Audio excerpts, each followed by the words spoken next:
সোনামা কেমন আছো বন্ধুরা? আশা করছি সবাই ভালো আছো, সুস্থ আছো। আমরাও ভালো আছি। আজকে তোমাদেরকে আমি একটা নতুন রেসিপি দেখাবো কাঠের জালে। দেখো, এই যে কাঠের উনুনে কড়াই বসে গেছে। তো কড়াইতে এখন সাদা তেল দেওয়া হচ্ছে।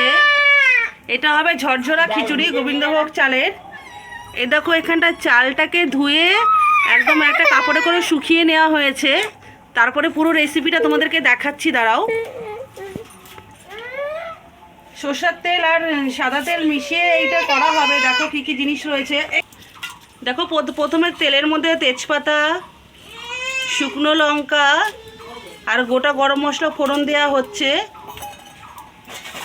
এটাকে প্রথমে একটু ভাজা ভাজা করে নিতে হবে। রান্নাটা পুরোই আমার বৌদি করছে, আমি কিন্তু করছি না, আমি ভিডিও করছি। আর এখানে আদা জিরে বাটা আর রয়েছে, আর শুকনো লঙ্কা দিয়ে এখানে মশলা করা রয়েছে। এই মশলাটা খিচুড়ির মধ্যে দিতে হবে। দেখো, ওই ফোড়ন তেলের মধ্যে দিয়ে দিচ্ছে মুগ ডাল।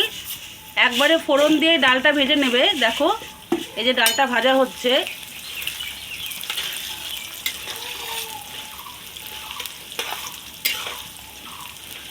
ডালটা ভাজা হোক, আমরা ততক্ষণ ঘুরে আসি। ডালটা অল্প ভাজা হতে হতে চাল দিয়ে দেওয়া হলো ডালের মধ্যেই। দেখো, এবার ডাল আর চাল একসঙ্গে ভাজা করা হবে। এই যে ডাল আর চালটা ভালো করে ভাজা করা হচ্ছে।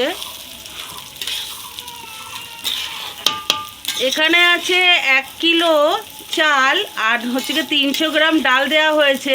এগুলো ডালের পরিমাণটা একটু বেশি দিতে হয়, দিয়েই করতে হয়। তো দেখো, ডালে চালে ভাজা হচ্ছে, খুব সুন্দর একটা সেন্ট বেরিয়েছে। আর কি সুন্দর আগুন হচ্ছে, দেখো, দেখতে পাচ্ছ?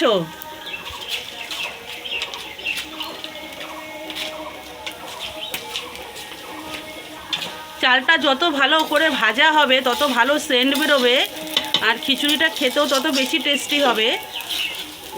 একদম ভাতের মতন ঝরঝরা খিচুড়ি হবে, আমার বৌদি বলছে। তো চলো দেখি খেয়ে কীরকম, মানে রান্নাটা হোক, দেখি কীরকমভাবে রান্না হয়। পুরো রেসিপিটাই তোমাদের সাথে শেয়ার করব। চালটা কি ভাজা হয়ে এসছে বৌদি? এই তো ভাজতে ভাজতেই হালকা হয়ে যাবে। হালকা হলেই বোঝা যাবে যে চাল ভাজা হচ্ছে।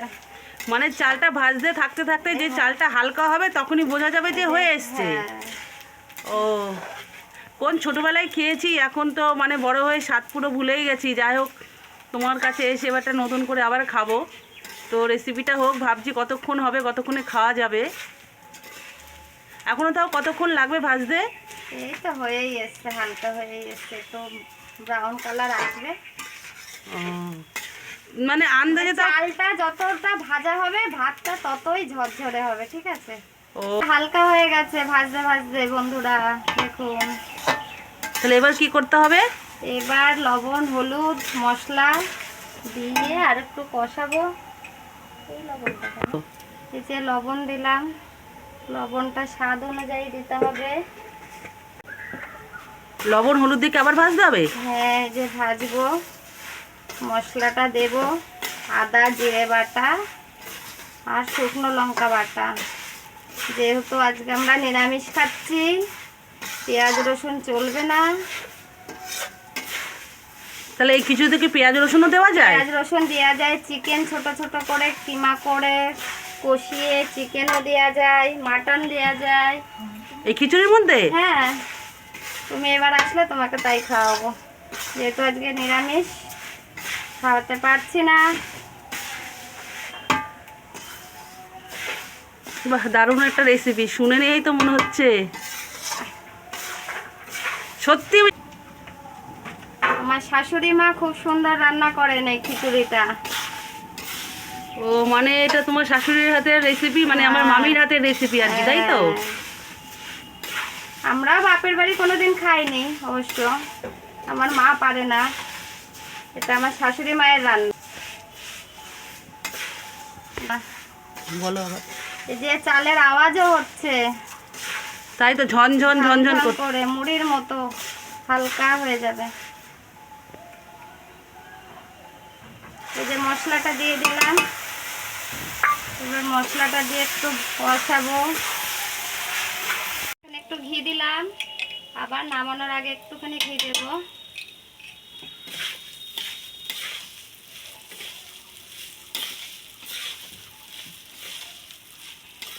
তাহলে কি হাঁড়িতে কি গরম জলে ঠান্ডা? হ্যাঁ, গরম জল ফুটিয়ে আগের থেকে রেখে দিয়েছি।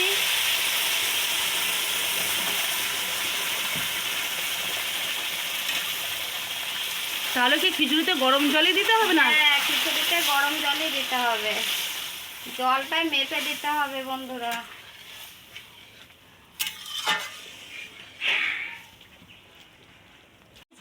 দেখো খিচুড়িটা তো কিন্তু জল শুকিয়ে গেছে, কেরম আঠা আঠা হয়ে গেছে দেখো। আর সামান্য হয়তো হবে, হলেই তারপরে হয়তো খিচুড়িটা হয়ে যাবে। সব জল কিন্তু একদম শুকিয়ে গেছে। আমি বেশি কাছে ফোনটাকে নিয়ে যেতে পারছি না, কারণ ফোনটা খুব গরম হয়ে যাচ্ছে। কাঠের জালে রান্না হচ্ছে তো, যেখানে আমাকে একটু দূর থেকে ভিডিওটা করতে হচ্ছে।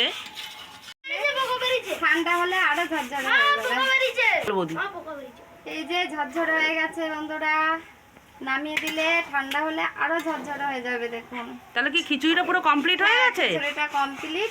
তাহলে খিচুড়িটা পুরো কমপ্লিট? হ্যাঁ হ্যাঁ, এবার নামিয়ে দেবে? এবার নামিয়ে দেবো। তো দেখো বন্ধুরা, তো খেয়ে নিই, তারপরে খেয়ে তোমাদেরকে বলবো খিচুড়িটা কেমন হয়েছে।